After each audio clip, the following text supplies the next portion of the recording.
Hello everyone, I'm Karen Yeager and I am President of English Teachers New South Wales and I'm also Deputy Head at Knox Grammar School.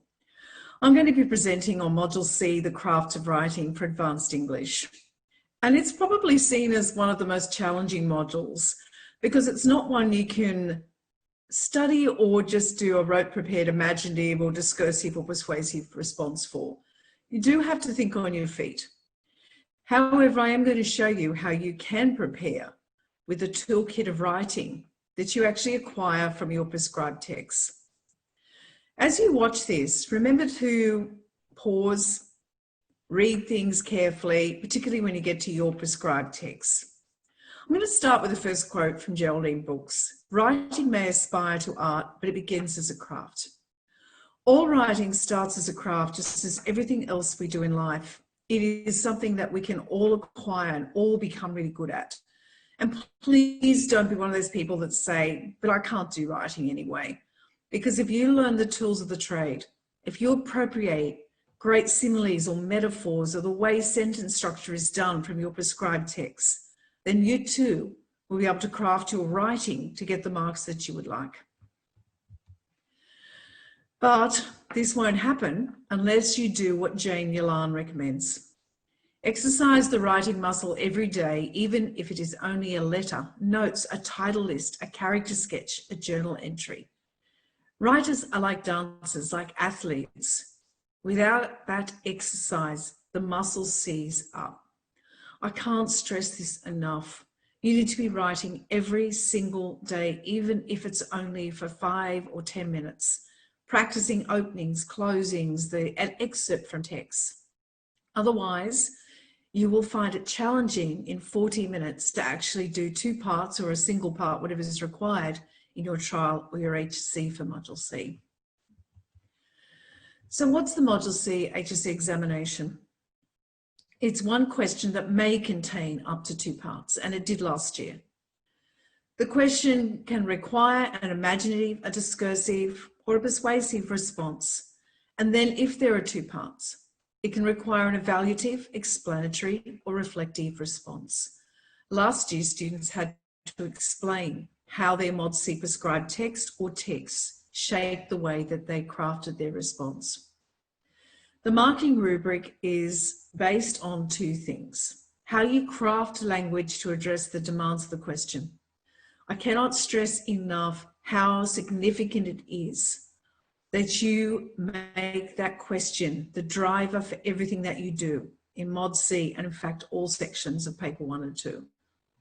Without it, you're going to find it hard to get out of the C range or even a low C range. And there were students last year when I marked this in the HSC that ignored the question altogether, and yet they were highly capable writers. The second part is that you use the language appropriate to audience, purpose, and context to shape meaning. What is interesting is that your audience is the marker, your purpose is for the HSC exam and the question, and the context is the actual question. So twice you're being hit for how you use language and how you respond to the question. Let's have a look at last year's mean, and this is the mean for marks out of 10 for both sections for advanced.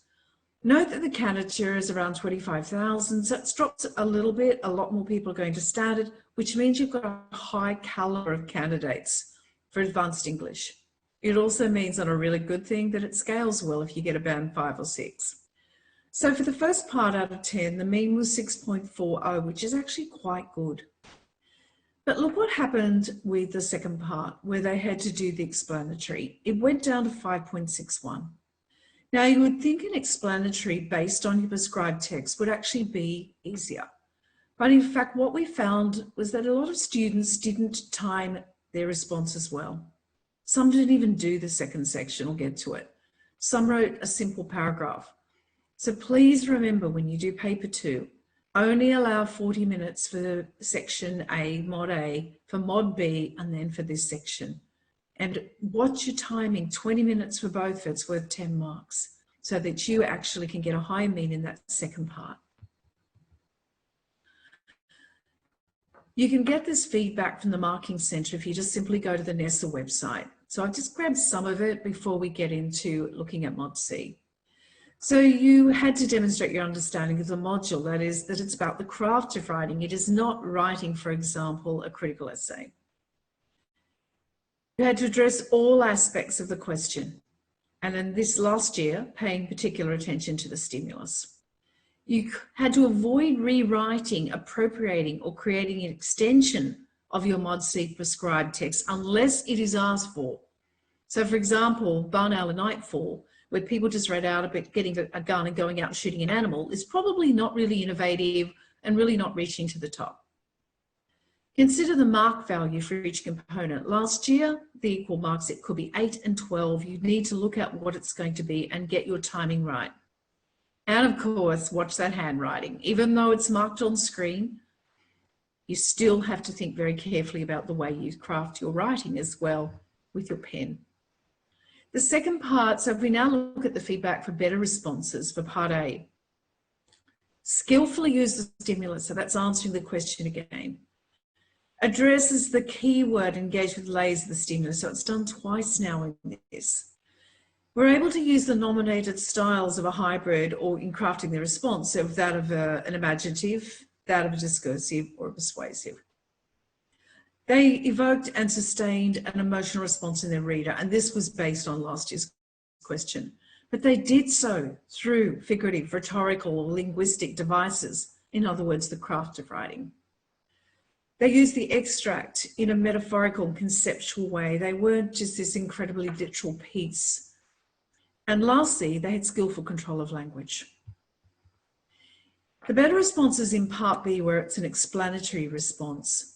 It was a comprehensive explanation of how their language was crafting and evoking an emotional response, how it was actually shaped and influenced by the ideas and craft of their chosen Mod C text.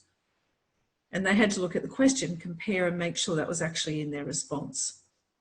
They had to engage with textual references, both with the prescribed text or texts and their own. So justifying the choices they made when they wrote in part A. They wrote a very cohesive, well-synthesized response. And lastly, again, the skillful control of language. So let's now look at the requirements then. You're going to be required to write for a range of audiences and purposes. In other words, you don't know what the question is going to be, so you need to be ready. You're going to use language to convey ideas and emotions with power and precision. It's not about how much you write, it's the quality of what you write. You're going to have to be able to evaluate how writers use language creatively, imaginatively, or persuasively for a range of purposes to shape our perspectives. So look at your prescribed text and how are they using language to convey their purpose, to convey a perspective, to convey meaning. You have to appreciate, analyze, and evaluate the power of your own use of language as well as the Module C text, so that when you walk into an exam, you are confident in knowing the tools of the craft of writing. And again, looking at that purpose and audience to shape meaning. You are going to produce well-crafted, imaginative, discursive, and persuasive texts, and you're going to practice using all three.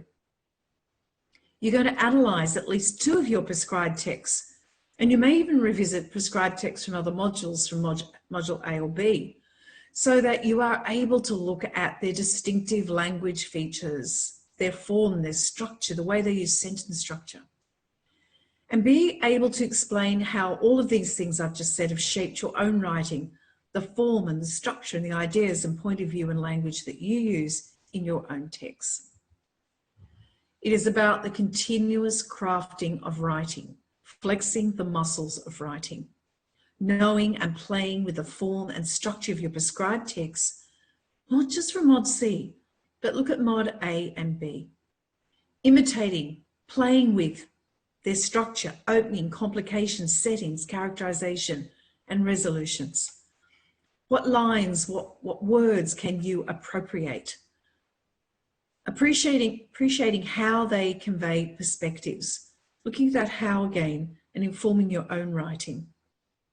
Being aware of how these texts use language and style and noting any innovative or unusual approaches in the writing. One thing they all have in common is they all really talk about the power of story or fiction or words, either to do damage or to evoke the past. So really think around that, you know, how are they doing this with language? How are they experimenting? And how can you do this to make your style, your language stand out in an HSC or trial exam? And focusing on how they convey key ideas. So again, looking at those ideas and what they are and how they use language, form and structure to do this. So practice the same style of these texts, constructing but your own original opening and ending key moment, practicing with a voice of a persona, using 2 or 3 prominent literary devices or stylistic features of your prescribed text, such as repetition, intertextuality, visceral imagery, so you're actually really playing with a visual, appropriating the key ideas from these texts, and modeling your characters on the way that the prescribed texts have represented their characters. So what's your toolkit for writing? The toolkit of form and structure and language features and conventions. It is so important to have a toolkit, one that, unlike the one that I've taken a photo of here that doesn't have an old Nokia, but in fact has some really good tools in it, some really great figurative devices that you might use, some brilliant uses of sentence structure and varying it from complex to truncated to declarative to simple sentences. Learning from the writers of your prescribed text. Borrow their toolkit to craft your own original texts, and craft and shape the text to reflect the purpose and demands of the question. So let's look at the first part, which is the imaginative response. The imaginative is the one that you can really show off with, but you can do the same with all the others if you use lovely figurative devices, extended metaphors, for example. First of all, what point of view are you going to use? Such as an interior monologue. What's your opening going to be? Establishing the mood, characterization, or setting, and hooking through, for example, foreshadowing, just a simple word that might actually hint to what's to come. What's your setting going to be like?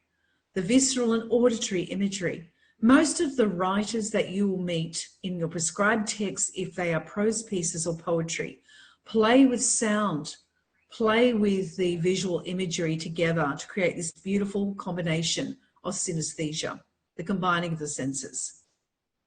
The extended metaphors that can actually make your writing cohesive. And the minutiae of writing, that's the details. So many writers just do this medium view of what's happening and don't dive into the details of their writing. And then the symbolism that you might use. And what's your climax or turning point? What dialogue are you going to use? We're really bad at this sometimes. Actually listen to the way people speak around you. You'll find people often cut their sentences off midstream. When they're talking to someone, people talk over the top of them. Try to look at the way that the writers you're engaging with are using dialogue so effectively, and mirror the rhythm and the voice and the structure of dialogue. What language are you using? What figurative devices? Go back and revise them all so you can play with them. There's nothing better than a great simile and or a really good metaphor. Striking verbs, they're the muscles of your writing. Verbs that are polysemic, in other words, they have layers of meaning to them, such as Colin McCann, who has 2 texts, prescribed texts. The symbolism that you could use, the sound of language. For example, if you want to do something that's incredibly powerful and you're trying to stress, for example, violence, or you're trying to convey really powerful voice, you might use plosive consonants like P's and B's and C's. Or if you want something that sounds serene and peaceful, fricative sounds like S and M and L and long vowel sounds. Practice using the same sentence structure as your writers in your prescribed text, such as tricolon. Tricolon is so powerful. George Orwell uses it, Colin McCann uses it, they all do. It's when you use 3 adjectives to describe something or 3 phrases to describe things. Truncation, very short, incomplete sentences to make a point. Anaphora, where you're repeating the beginning of words to really amplify an idea. And polysyndeton, if you're trying to show stream of consciousness, that repetition of the and, for example, just the way we often think in our heads. Can you be intertextual like some of the writers, referring across to some of your other texts? So, for example, if you're studying The Tempest, This thing of darkness, I acknowledge mine, might be something that informs your own imaginative response. Or the metafictive, which, for example, some of the writers are using, such as McCann, where you're commenting on the act of writing itself and using second person to involve the reader directly. Let's have a look at this beautiful image and a poem that's not a prescribed text, but it's an example of when I talk about the toolkit of writing and how you need to use language, precision and power. I am the standing ovation at the end of the play. I'm the retrospective of my life as art. I'm the hours connected like dots into good sense. I'm the fullness of existing. You think I am waiting to die? But I'm waiting to be found. I'm a treasure, I'm a map. And these wrinkles are the imprints of my journey. Ask me anything. Look at how beautifully the Samantha Reynolds uses the ellipsis to show straight away after that the disjunction, but, that plosive sound. I'm not waiting to die. The use of the metaphors, even though they're mixed metaphors, they're just done so beautifully to describe the lines on her face, her life itself, and the end of life. So when you get to characterization, think about the complexity of a character. None of us are just black and white. We're nuanced. So try to show that in imaginative writing. We have qualities and flaws. Our emotions shift and change depending on sometimes the mood we're in or what's happening. The details. Don't just say, for example, someone has blonde hair and blue eyes, but what makes them unique as a person? The backstory that you try and capture in maybe a single sentence. One of my students from a number of years ago was quite a powerful writer. And I remember he wrote me a story, was almost gratuitous violence about his own life. And I said, an HSC marker is probably going to think you're exaggerating. I said, go home and think about what's the one thing that would capture that violence in your backstory. And he came back with this, and I'm not going to get it and phrase it as well as he did.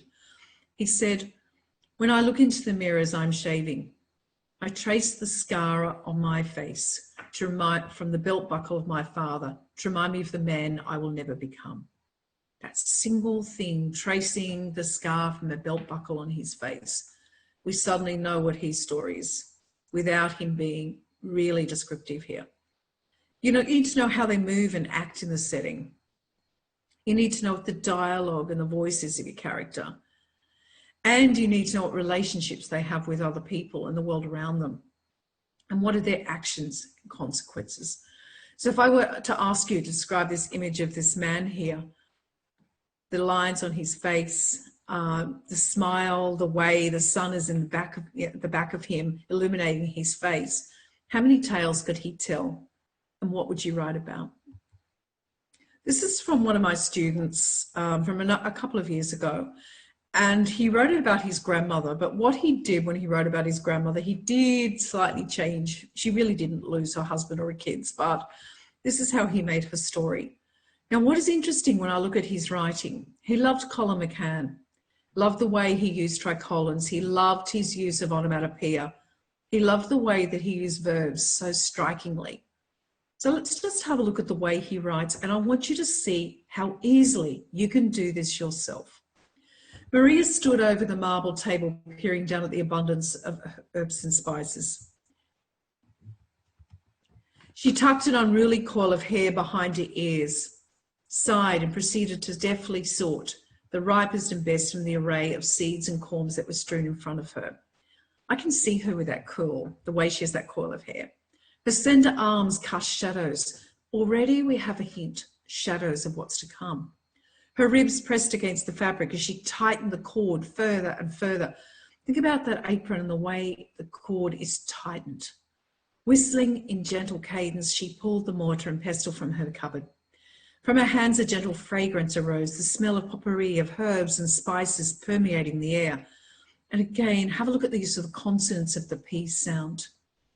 Mixing the fresh herbs with peaches of salt, parsley and bay leaves, sage and thyme. So he's actually almost got that tricolon working there, all competing with each other to release their particular aromas. Now look at this beautiful use of tricolon, but also onomatopoeia, the crackle of rock salt, the rustling of leaves, the grinding of stalks. You can do this yourself. Try to describe something and bring in those sounds all combining with a constant thud of the pestle, again, the onomatopoeic sound which you can use in your writing. Hands sewn, nurtured for months, only to be beaten down into paste. Let's look at that verb, beaten. It will signal what's to come. Remember, we had shadows, the cord tightening, and now beaten. Her garden was her strange Eden. So there's drawing back now with this metaphor. It was the only thing she had left that was truly hers. Now we know why she's beaten down. The rest had gone, her husband, her kids, and even her dog, and again ending with a tricolon. This is the toolkit of writing. You grab a description of a person you know and you bring this toolkit in, and your writing will be transformed. And this includes setting for imaginative texts. Think about when you're in a place such as standing in the middle of a country town or in the middle of the city or at the beach or up in Katoomba at the mountains. What do you see? What do you smell? What do you hear? How do you feel?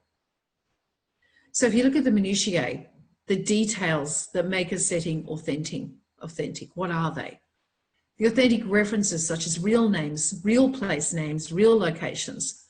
Verbal cinema can transform your writing. I find a lot of students just do this middle camera shot where it's almost like they jump in their canoe, put their paddles in the water, in 40 minutes they're writing, race across to the other side in 40 minutes, and they never actually get out of the boat and get in the water and get wet. So with verbal cinema, it makes you think about how you're describing things. For example, you could open with an extreme close-up, draw the lens back to a medium shot. Now do a mise-en-scene. What's in the frame? Describe the details in the frame of what you're describing, such as a room or a place. Then bring in synesthesia, colour, sound, smell, the imagery, the visceral, the auditory, gustatory, the olfactory. So gustatory, that stomach, that taste, the olfactory, the smell. Pathetic fallacy, as long as there's not rain running down a window like tears of clouds or something obvious and cliche and symbolism. Establishing an idea or concern or posing a question through the setting itself. T.S. Eliot, the poet, was very famous for using the objective correlative. And that is when he would actually use very negative words or images to build up an emotion of feeling depressed, as if the place is drab and stark. And that's how he was able to raise questions and concerns about the modernist period. So think about again, the way you're crafting a setting. What idea can you convey just through the setting itself? Discursive writing is quite beautiful for me because you can layer in so much the personal into it, but at the same time explore an idea, make some really important points, and actually have some authentic factual references. Nessa say it's the writing without the direct intention of persuading and without adopting a single point of view. So it's an exploration. They can be humorous or serious, can have formal or informal register. They can use personal anecdotes. Some of the best that I have read do this. They'll interject with this great little personal anecdote in the middle of exploring an idea. It can be third or first person or move between them, and even throw second person in when they're addressing the reader. They can present multiple different perspectives. They can discuss an issue or an idea. They can draw upon real life experience and factual examples. Definitely, they can use engaging imagery and language features, but also play with syntax, such as a declarative, lovely, short, simple sentence to make a point, or the disjunction but to suddenly amplify and shift gear for an idea. They can begin with an event, an anecdote, or a relevant quote. And they could end with a reflective resolution. So what's this all mean? So what would I like you to do to try and practice this? Find a compelling topic or idea to explore, inspired by your prescribed text. So if I'm doing something like 13 Ways of Looking, Colin McCann's short story, I might go with the notion of cameras and surveillance. Link to a personal perspective, your own personal perspective. Start with a strong hook. David Sedaris' essay, Untamed, is very much like that. When I was young, my family didn't go on outings to the city, trips to Disneyland. We couldn't afford them. Instead, sorry, I am trying to actually read this. Instead, we took the children to outings to the city, trips to Disneyland. We couldn't afford them. Instead, we stopped in our small rural West Texas town and my parents took us to cemeteries. I don't know about you, but I want to know more. So it's a really unusual opening. You've got to show, not tell. You've really got to try, and that's through imagery. You've got to craft a thought-provoking, reflective conclusion that could leave a little bit open for further thought. Some lovely authentic references or facts and evocative imagery. Let's have a look at Colin McCann in action with My Ugly Lovely Town. Not a prescribed text, but one of my favourite about New York.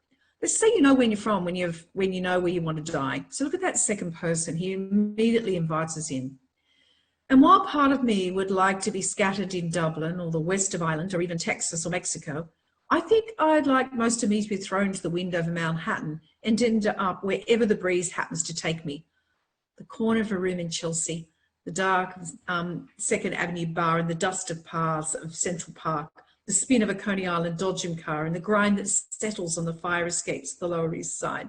Look how he provokes immediately us to see all those places that make New York what it is. In the end, it hardly matters. Living here is what lifts the skin. And again, he plays with his sentence structure, and it's quite a beautiful, personal, lyrical, discursive piece. This is one of our Year 12 students from last year, and I really love this piece, and it was inspired by this notion of Colin McCann's surveillance. If you keep a secret, you must hide it from yourselves. Let's just take notice of the red. He opens with a truncated secrets. So he's got us in.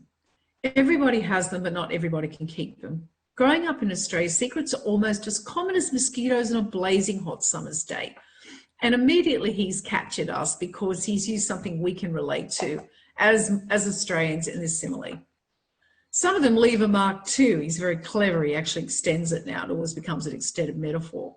Secrets can last for years, or they can last a few hours before you accidentally let slip the old sister is getting something big and blue for a birthday. But it has definitely had nothing to do with that big blue bike she's been asking for.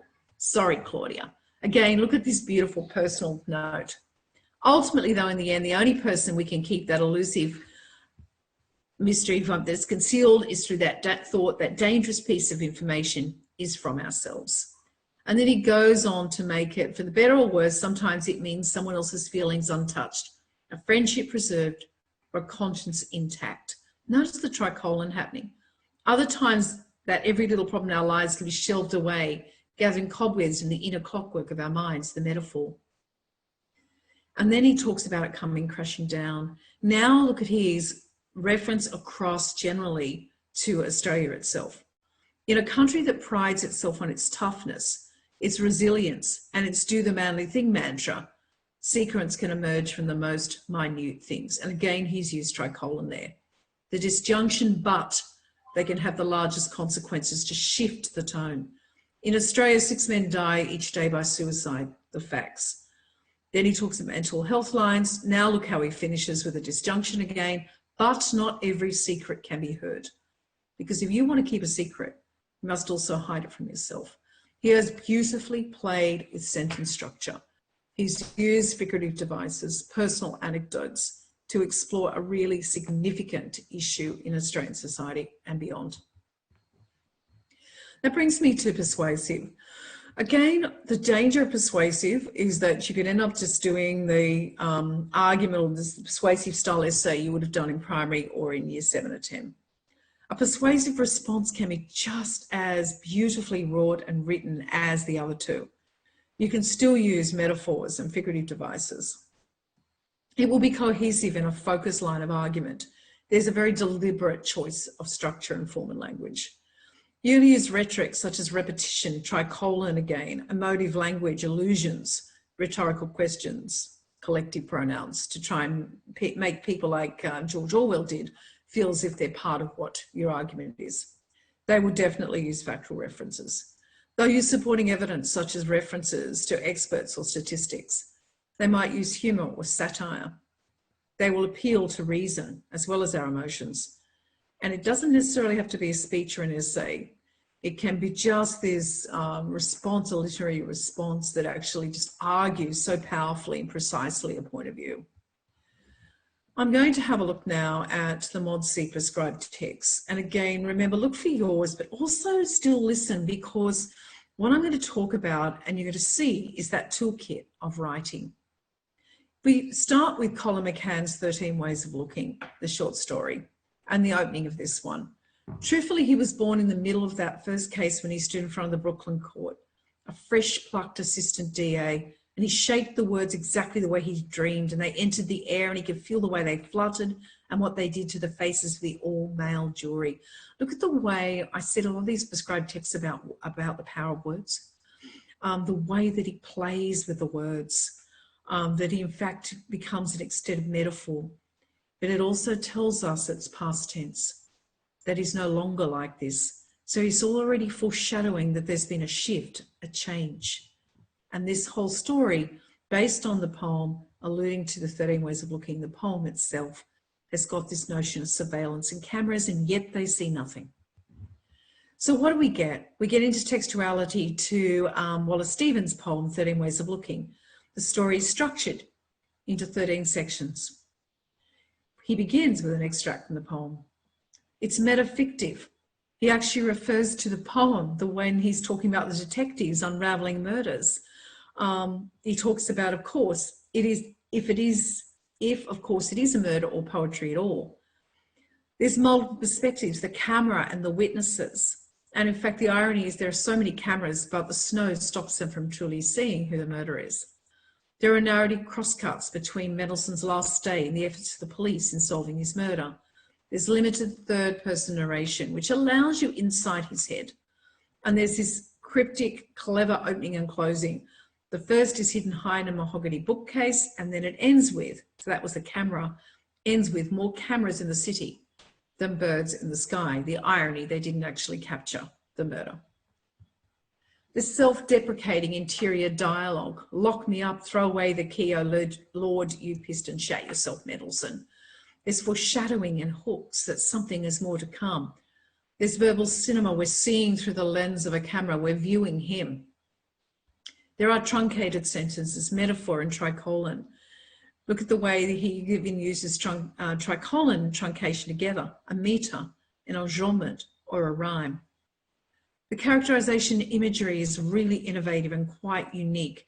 He arrives in a suit jacket and blue shirt and white chef pants, a sad garage sale of a man. I think that's brilliant, the way he does that metaphor. 57 years old, a little isthmus of hair in the center of his forehead.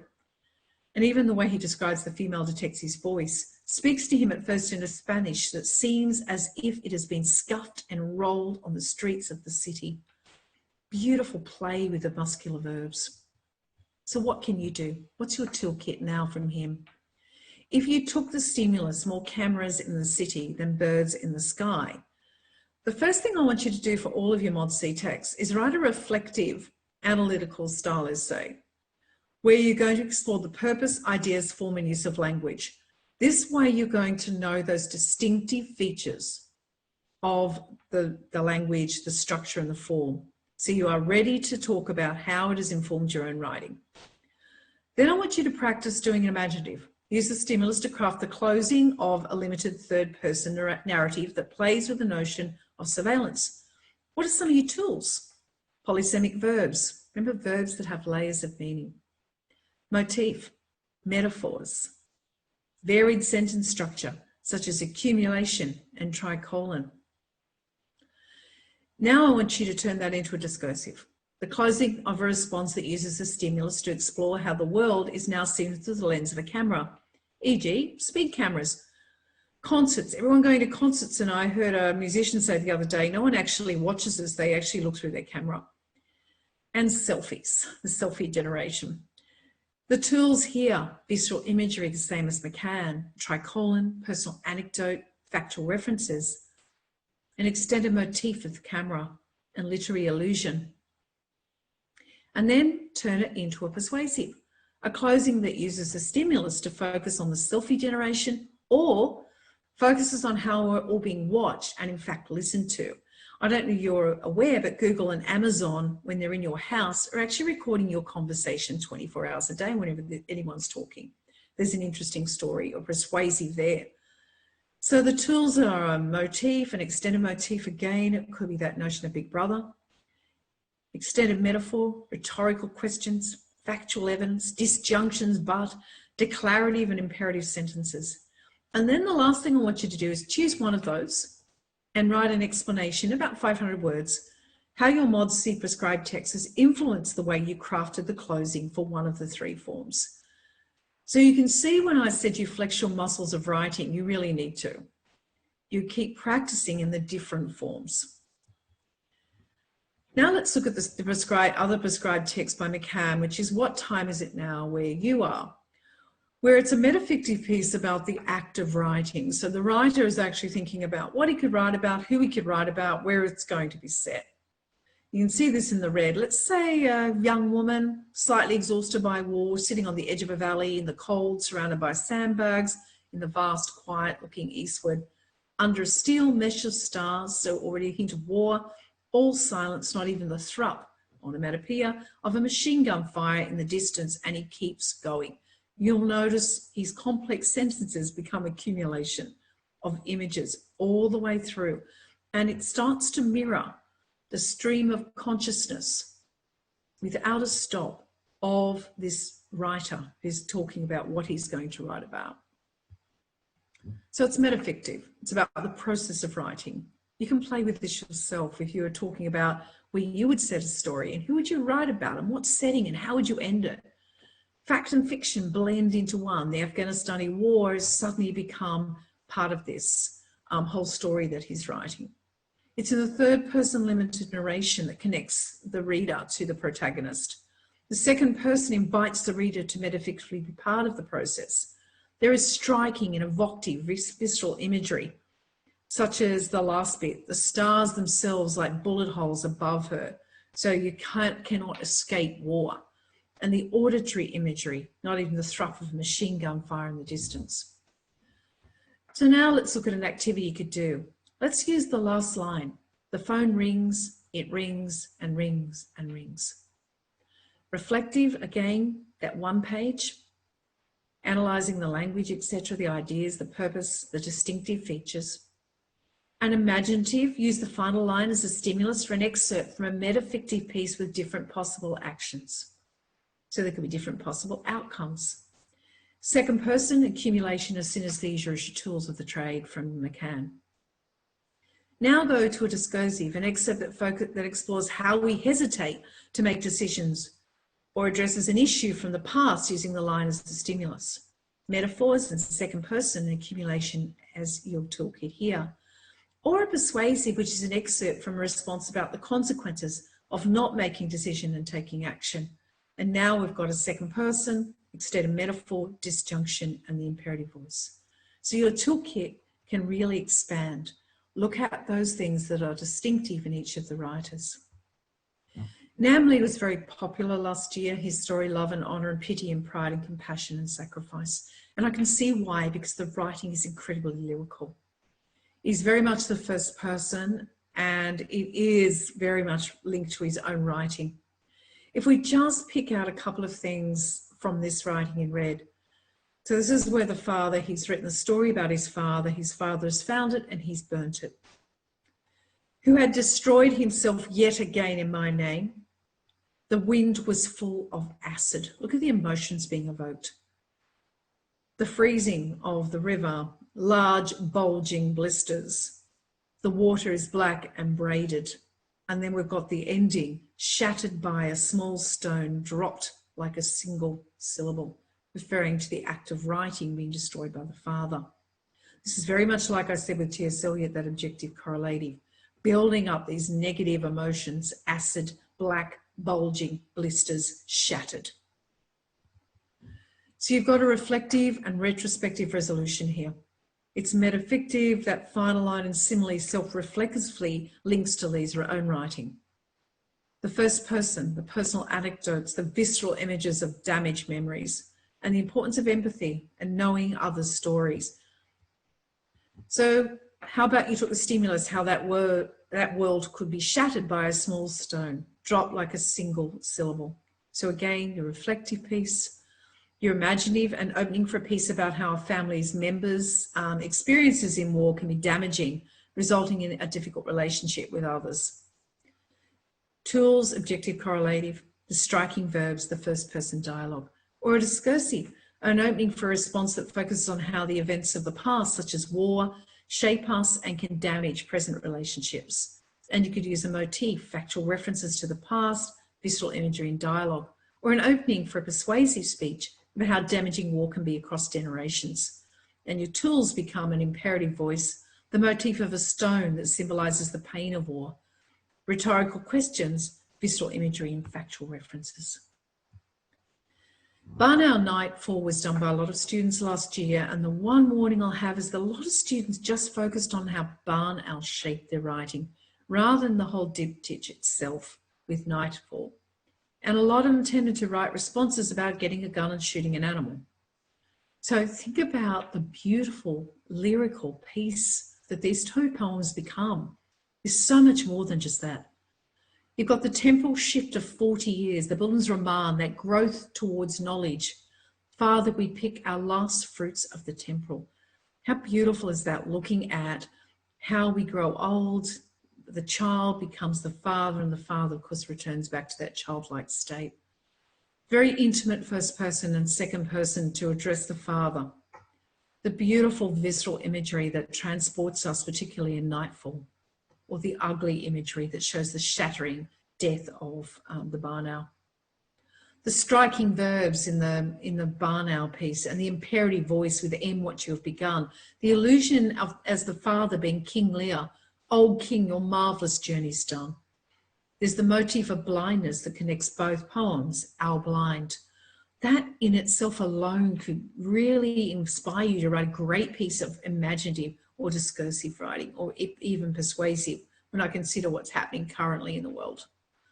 The enjambment, that beautiful flow of memories to convey the passing of time. So you could use the line as a stimulus, what memories pack them home. You analyse both poems, the diptych. Your imaginative is used as a stimulus to drive the opening of an imaginative response that reflects on a confronting experience from childhood. And often we write best about the vignettes from our own childhood, particularly under stress and pressure of exams, because it's something we can recall. So you're going to use strong and evocative visceral imagery, oxymoron, where you can have that lovely contrast, and a literary allusion. It could even be to one of the Shakespearean plays you're studying, or one of the writers from the other texts. Discursive, the opening of a discursive response that uses the stimulus and focuses on how memories shape who we are and how we see the world. Anecdotes, factual references, literary allusions, visceral imagery. Or a persuasive that uses stimulus to focus on the importance of learning from the past and the people we respect, because too often we don't until it's too late. And the tools of the toolkit, factual references, literary allusions, and striking verbs and visceral imagery. George Orwell's Politics and English Language is in a lot of ways challenging, simply because of the use of language here compared to, say, a poem or a prose piece. And yet there's so much in it you can take into your other bit of writing. It is a persuasive argument, but it has rhetorical questions. Have I said anything that's avoidably ugly? Very emotive language like murder, lies. The aphorism, the great enemy of clear language is insincerity, that wise saying, in other words. There's disjunction, an adiplosis, repetition of the last word of one clause at the beginning of the next. But if thought corrupts language, language can also corrupt thought. So you can pull that across even into imaginative or discursive writing quite beautifully. It uses first and third person, third to actually bring us in with the argument, the reader, an accumulation of rules, and it has irony. So your actual toolkit now, your imaginative, take the line, this one, but if thought corrupts language, language can also corrupt thought, to craft an excerpt from a text about hate speech, or an individual who uses language to corrupt and destroy. You could add Twitter text or Facebook and make it almost multimodal. Tools, the disjunction, visceral imagery, motif and dialogue. Discursive, take the line, is designed to make lies sound truthful and murder respectable, and write an excerpt from a text about the riots in the US, or another scenario where language has been misused and abused. Tools, motif and extent of motif, emotive words, factual references, and of course imagery.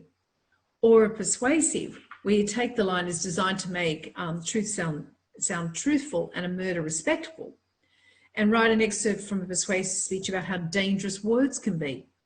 So you're using emotive language, rhetorical questions and striking verbs, and you could add the collective we, the same as Orwell does.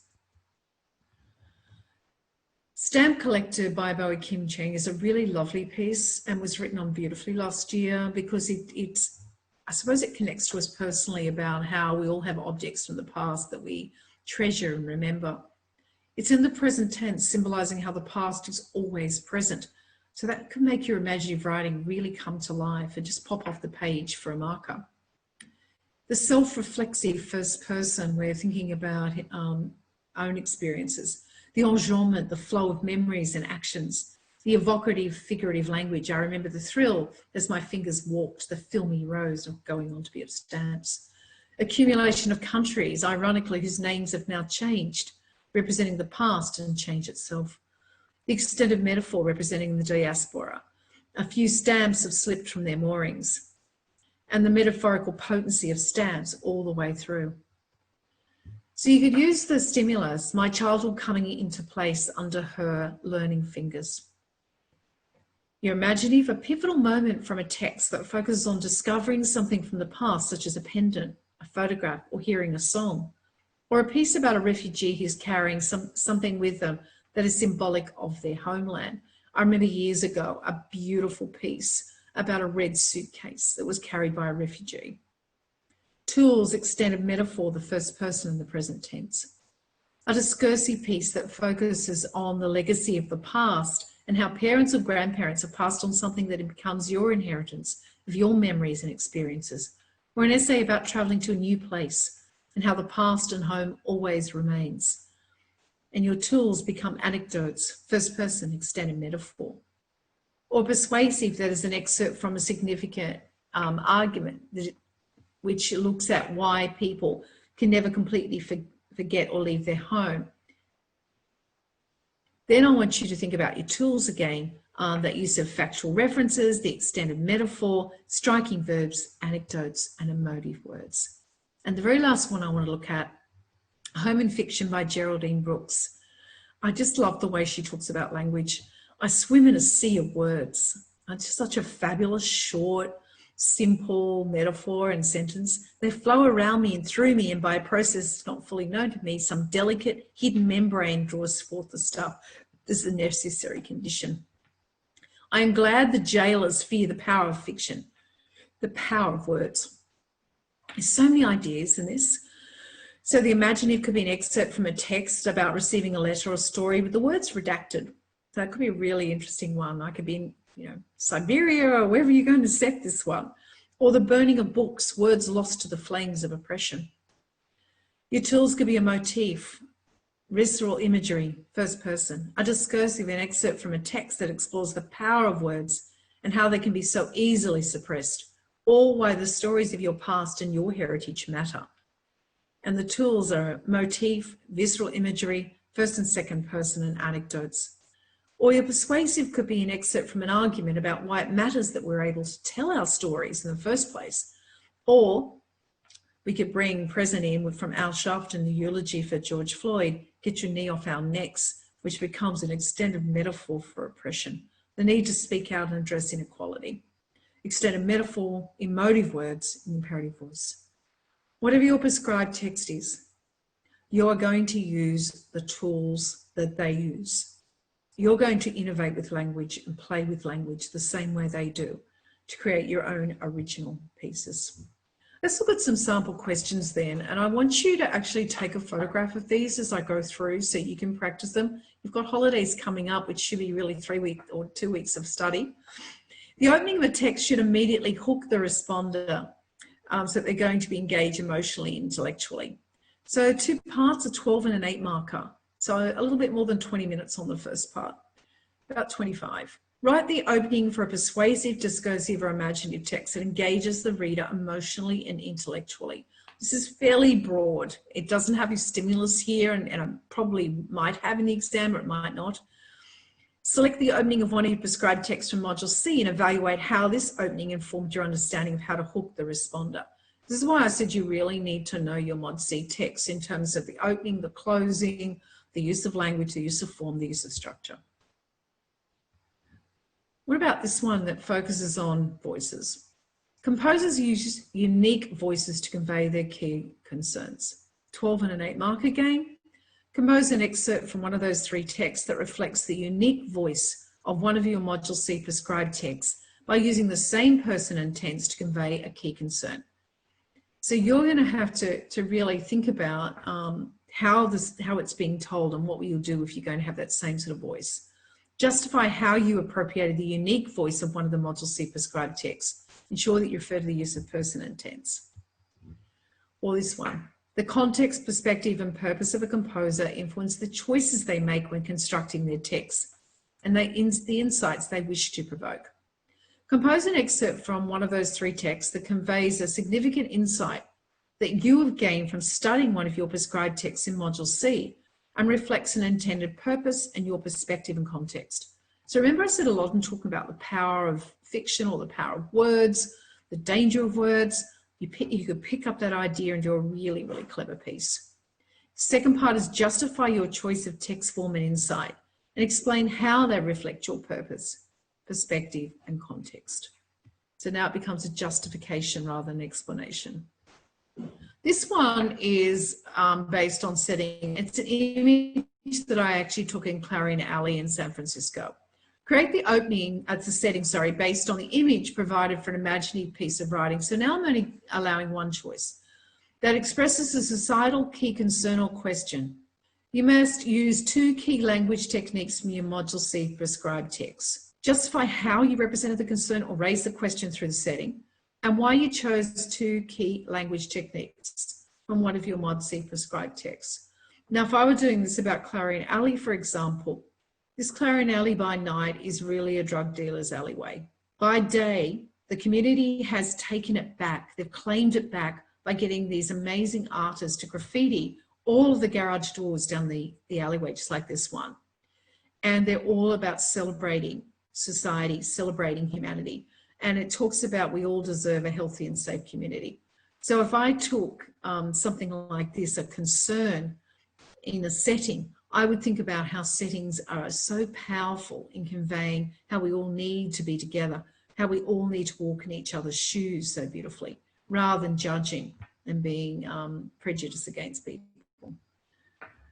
So what do you need to do then? You think of all the things I've just said.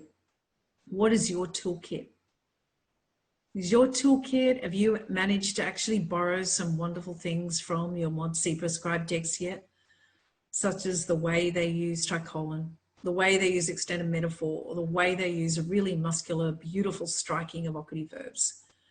I want you to identify these specific ways that your prescribed text writers use language to position the reader and convey meaning. You're going to flex your muscles of writing by doing that. You really need to have a good understanding of those prescribed texts. You're going to play then and experiment with their craft of writing toolkit. And you need to do this every day. It is not enough to suddenly do it just for an assessment task, or maybe I better do it just before the trial or the HSC.